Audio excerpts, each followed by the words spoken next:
രാജ്യത്തിനും ദേശത്തിനും വീട്ടിനും വീട്ടുകാർക്കും തലവേദനയായിരുന്നവർ ഇപ്പോഴവർ കുടുംബത്തിനും വീട്ടിനും ദേശത്തിനും അവർ ആയിരിക്കുന്ന ഇടങ്ങളിലൊക്കെ വളരെ സമർത്ഥരും അനുഗ്രഹിക്കപ്പെട്ടവരും മറ്റുള്ളവർക്ക് ആശ്വാസമായിരിക്കുന്നവരുമായിട്ട് കാണുവാൻ തക്കവണ്ണം കഴിയുന്നു. അവരെ മറിച്ചത് എന്തെന്ന് ചോദിച്ചാൽ സുവിശേഷമാണ്. ഈ സുവിശേഷം എവിടെയെല്ലാം എത്തിച്ചേർന്നിട്ടുണ്ടോ അവിടെയെല്ലാം വൻ മാറ്റങ്ങൾ വന്നിട്ടുണ്ട്. ദൈവത്തിന്റെ വചനം വായിക്കുമ്പോൾ കാണുവാൻ തക്കവണ്ണം കഴിയുന്നു. ആദിയിൽ വചനമുണ്ടായിരുന്നു, വചനം ദൈവത്തോടുകൂടെ ആയിരുന്നു, വചനം ദൈവമായിരുന്നു. ആകാശവും ഭൂമിയും മാറിപ്പോകുന്നത് എളുപ്പമാകുന്നു. എന്നാൽ ദൈവത്തിന്റെ വചനത്തിൽ നിന്ന് ഒരു വള്ളിക്കോ പുള്ളിക്കോ മാറ്റമില്ല, മാറ്റം സംഭവിക്കുകയുമില്ല. യേശു ക്രിസ്തു പറഞ്ഞിട്ടുള്ള ദൈവവചനത്തിൽ പറഞ്ഞിട്ടുള്ള വാക്കുകളും വാഗ്ദത്തങ്ങളും ഘട്ടം ഘട്ടമായല്ല ഓരോ ദിവസവും നിറവേറിക്കൊണ്ടിരിക്കുന്നു എന്നുള്ളതിന് യാതൊരു സംശയവുമില്ല. ദൈവവചനത്തിന്റെ ആധികാരികമായ പ്രവചന സത്യങ്ങളാണ് കഴിഞ്ഞ ദിവസങ്ങൾ നടന്നുകൊണ്ടിരുന്നത്. ഒരു കൊറോണ എന്ന് പറയുന്ന ഏറ്റവും ചെറിയ ഒരു അണുബാധ അത് ഒരിടത്ത് ബാധിച്ചു. അത് ഒരു രാജ്യത്തിൽ തുടങ്ങി, പല രാജ്യങ്ങൾ തുടങ്ങി, ഭൂമിയുടെ ഏകദേശം 7 വൻകരകളുള്ളതിൽ എല്ലായിടവും ചെന്ന് പറ്റി. 1 2 പേരെയല്ല, ലക്ഷക്കണക്കിന് ആൾക്കാരെയല്ല, രാജ്യങ്ങൾ കണക്കെടുത്ത് നോക്കിയാൽ കോടിക്കണക്കിന് ജനങ്ങളെ ആ രോഗബാധ അമർത്തിക്കളഞ്ഞു എന്നുള്ളതിന് യാതൊരു സംശയവുമില്ല. വെറും കണ്ടുപിടുത്തത്തിൽ സോപ്പ് വെള്ളം കൊണ്ട് കഴുകി മാറ്റിക്കളയാമെന്നുള്ള ആ അത് കോടിക്കണക്കിന് ജനങ്ങളെ നശിപ്പിച്ചു. എന്തുകൊണ്ടെന്നാൽ ദൈവത്തിന്റെ വചനത്തിൽ വായിക്കുന്നു, ഞാൻ നിങ്ങളുടെ മധ്യേ മഹാമാരിയെ അയക്കും, മഹാവ്യാധിയെയും മഹാമാരിയെയും അയക്കും. എന്റെ ജനം തങ്ങളെ തന്നെ താഴ്ത്തി പ്രാർത്ഥിച്ച് എന്റെ മുഖം അന്വേഷിച്ചില്ല എങ്കിൽ അവർ ലോകത്തിൽ നിന്ന് മാറ്റപ്പെടുമെന്ന് ദൈവത്തിന്റെ വചനത്തിൽ വായിക്കുന്നു. പ്രിയമുള്ള, ദൈവത്തിന്റെ വചനം സത്യമാണ്. ഇത് നാം മനസ്സിലാക്കുമ്പോൾ ഒരു സാമ്പിൾ വെടിക്കെട്ട് മാത്രമാണ്. തുടർന്ന് വരാൻ പോകുന്ന ന്യായവിധി എന്ന് പറയുന്നത് ഭൂമിയിൽ 1/3 നശിച്ചു പോകും. ഭൂമിയിൽ 6000 കോടിയിലധികം ജനമുണ്ടെങ്കിൽ 2000 കോടി ജനം നശിച്ചു പോകും. അങ്ങനെ ഒരു കാലം വരാൻ പോകുന്നു. അതിനു മുമ്പായി കൊറോണ ഒരു സാമ്പിൾ വെടിക്കെട്ട് മാത്രമാണ്. പ്രിയമുള്ളവരെ, എന്നെ കേൾക്കുന്ന പ്രിയമുള്ളവരെ, ആർക്കും പ്രവർത്തിച്ചു കൂടാത്ത ഒരു രാത്രി വരുന്നു. അന്ന് സൂര്യൻ കരിമ്പടം പോലെ കറക്കുവാൻ പോകുന്നു. അത് തൊടത്തക്ക കൂരിട്ടാണ് ഭൂമിയിൽ സംഭവിക്കാൻ പോകുന്നത്. ഇരിക്കുന്ന സ്ഥലത്ത് നിന്ന് എഴുന്നേൽക്കാൻ കഴിയാത്ത കൂരിട്ട് വരും. സൂര്യൻ കരിമ്പടം പോലെ കറുത്തു പോകും. ചന്ദ്രൻ മുഴുവനും രക്തതുല്യമായി തീരും. പുസ്തക ചുരുട്ടുന്നത് പോലെ ആകാശം ചുരുണ്ടുപോകും. പർവ്വതങ്ങളും എല്ലാ ദ്വീപുകളും സ്വസ്ഥാനത്ത് നിന്ന് ഇളകിപ്പോകും.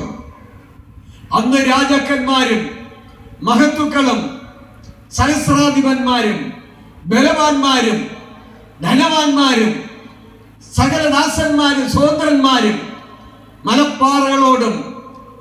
മലപ്പാറകളുടെ ഗുഹകളുടെ അടുക്കൽ ഒളിച്ചിരുന്നുകൊണ്ട് മലകളോടും പാറകളോടും ഞങ്ങളുടെ മേൽ വീഴുവിൻ, സിംഹാസനത്തിൽ ഇരിക്കുന്നവന്റെ മുഖം കാണാതെ വണ്ണം, അത് കുഞ്ഞാടിന്റെ കോപം തട്ടാതെ വണ്ണം ഞങ്ങളെ മറയ്പ്പിൻ. കുഞ്ഞാടിന്റെ മഹാകോപ ദിവസം വന്നു, ആർക്ക് നിൽപ്പാൻ കഴിയും? അന്ന് ഭയങ്കരമായ ഒരു ക്ഷാമം വരാൻ പോകുന്നു. എന്തോന്ന് ക്ഷാമം? ആഹാരത്തിന്റെ ക്ഷാമത്തെക്കാൾ, വെള്ളത്തിന്റെ ക്ഷാമത്തെക്കാൾ ദൈവവചനം കേൾക്കുന്നത് സമാധാനമാണ്. അത് ഈ സമാധാനം തരുന്ന ദൈവത്തിന്റെ വചനം കേൾപ്പാൻ കഴിയാതെ ദൈവവചനം കിട്ടാതെ പോകുന്ന ഒരു സമയം വരാൻ പോകുന്നു. ആ സമയമാണ് അപ്പത്തിനായുള്ള വിശപ്പല്ല, അപ്പമുണ്ട്. വെള്ളത്തിനായുള്ള ദാഹമല്ല, വെള്ളമുണ്ട്. ദൈവവചനം കേൾക്കേണ്ടതിനുള്ള വിശപ്പ് തന്നെ ഞാൻ ദേശത്തേക്ക് അയക്കുന്നു എന്ന് യഹോവയുടെ അരുളപ്പാട്.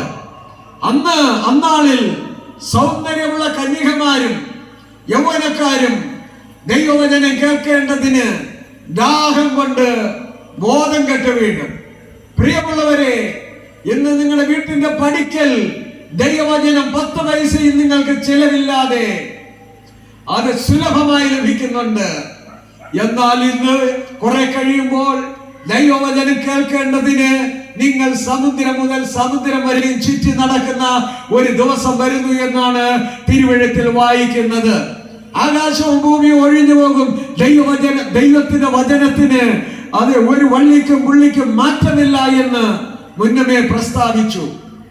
ഇന്ന് ലോകത്തിൽ 7388 ഭാഷകളുണ്ട്. അതിൽ 3589 ഭാഷകളിൽ ദൈവവചനം എഴുതിയിട്ടുണ്ട്. ദൈവമക്കളെ, പ്രിയമുള്ളവരെ, ഇത്രയേറെ എഴുതിയ ഒരു ഗ്രന്ഥങ്ങളുമില്ല. 3500-3500 ഭാഷകളിൽ അത് എഴുതിയ ഒരൊറ്റ ഗ്രന്ഥമേ ഉള്ളൂ. അതാണ് ഞങ്ങൾ പ്രസംഗിക്കുന്ന സത്യവേദ പുസ്തകം. ഇന്ത്യയിൽ മാത്രം ഒരു ദിവസം 5500 വേദപുസ്തകം വിറ്റഴിയുന്നുണ്ട്.